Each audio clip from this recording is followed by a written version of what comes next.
Assalamualaikum warahmatullahi wabarakatuh. Baik Bu, terima kasih atas waktu dan kesempatan yang diberikan kepada kami. Perkenalkan, nama saya Angel Asribili, NIM 2410310027. Waktu dan kesempatan saya mempersilahkan teman saya untuk perkenalan diri.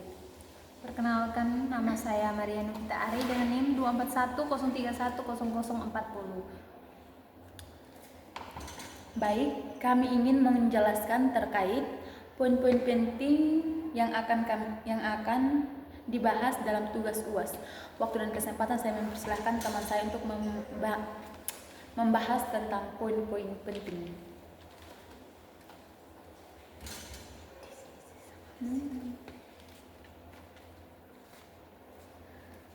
Jadi baik Bu, poin-poin penting yang akan kami bahas dalam menyelesaikan tugas UAS nanti itu adalah tentang yang pertama itu ruang lingkup bahasa Indonesia dengan berbagai aspek yang saling terkait, yang mulai dari definisi atau pengertian bahasa itu sendiri hingga peranan dalam masyarakat, perkembangan sejarahnya, kedudukannya dalam konteks nasional, dan upaya pembinaan serta pengembangannya.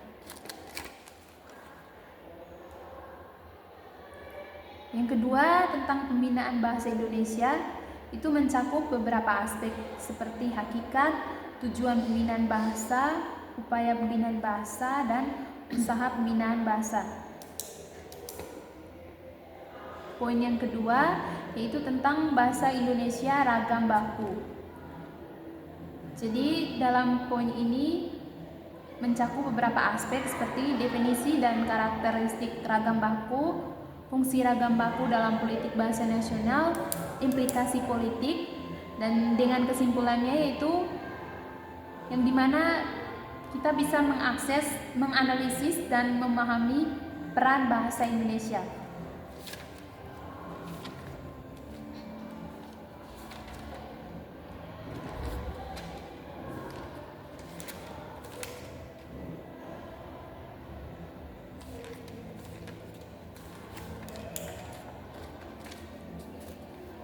Yang poin yang ketiga yaitu aspek-aspek bahasa Indonesia. Jadi yang akan kami bahas antara lain dari ejaan. Kalau ejaan itu sendiri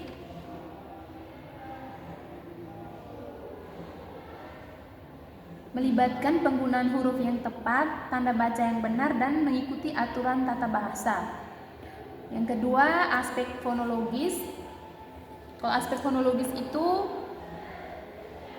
terkait bagaimana bunyi-bunyi tersebut dihasilkan oleh alat artikulasi, dan bagaimana bunyi tersebut didengar, dan bagaimana bunyi tersebut diorganisasikan dalam suatu bahasa.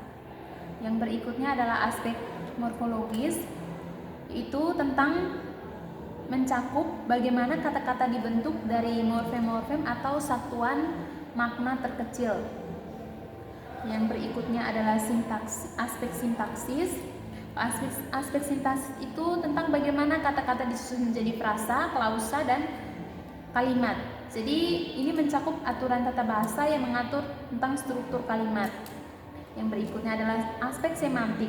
Aspek semantik itu mencakup bagaimana makna dihasilkan, diinterpretasikan, dan berubah seiring waktu. Jadi poin yang keempatnya itu adalah pengembangan bahasa Indonesia.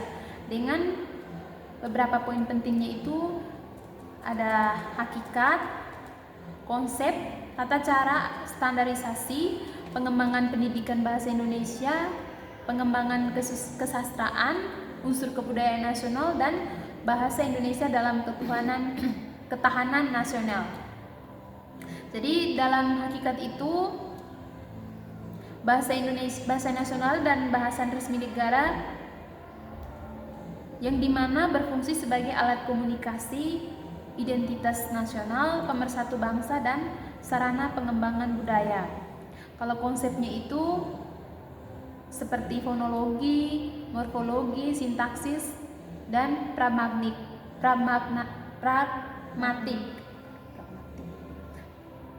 Yang ke poin yang ketiga itu tentang tata cara standarisasi bahasa Indonesia. yaitu mencakup beberapa aspek, yaitu pedoman umum ejaan bahasa Indonesia, terus kamus besar bahasa Indonesia, pembakuan istilah, terus badan pengembangan dan pembinaan bahasa, dan poin yang berikutnya adalah pengembangan pendidikan bahasa Indonesia, yaitu ada beberapa aspek seperti kurikulum, metode pembelajaran, guru, dan media pembelajaran. Yang berikutnya pengembangan kesastraan, yaitu seperti penulisan dan apresiasi sastra, terus pengembangan genre sastra, terus penerjemahan, dan sastra digital.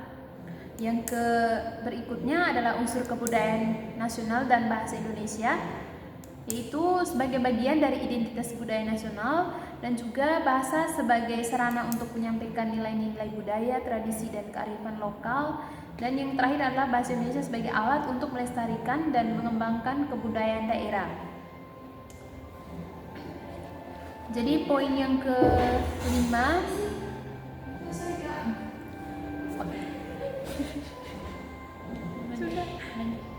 jadi poin yang kelima yang akan kami bahas yaitu tentang bahasa asing.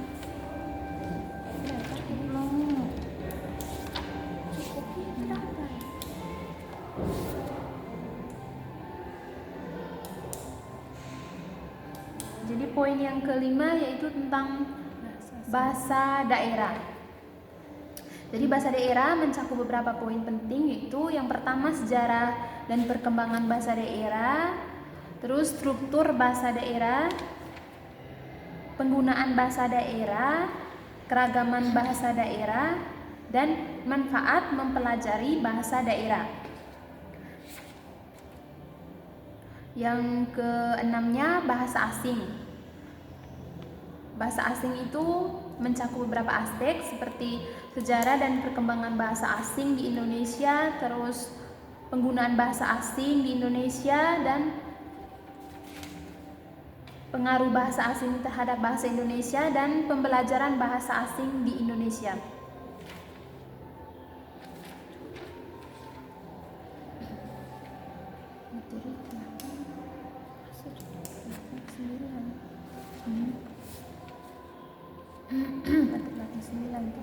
Terus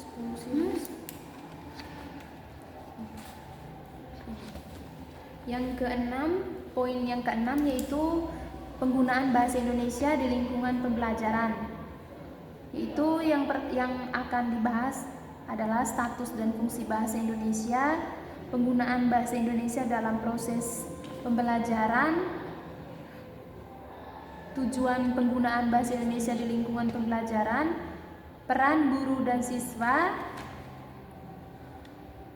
tantangan, upaya, dan peran pemerintah dalam lembaga pendidikan. Dan poin yang